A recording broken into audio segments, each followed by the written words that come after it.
Hai, Assalamualaikum dan salam sejahtera saya ucapkan kepada doktor dan semua rakan-rakan yang lain. Hari ini saya akan memperkenalkan diri saya.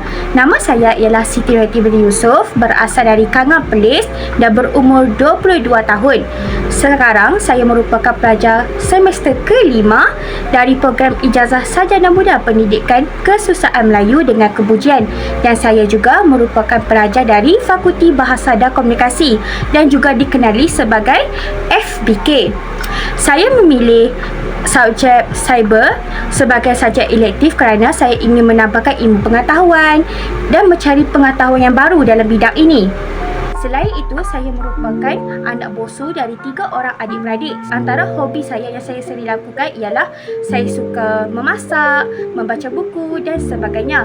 Dan Alhamdulillah, antara pencapaian terbesar saya ialah saya dapat menterbitkan hasil karya pertama saya yang bertajuk Tangisan Sang Jagat yang terluka dalam buku Melepaskan Dakapan Sangkawa. Itu sahaja daripada saya. Sekian, terima kasih.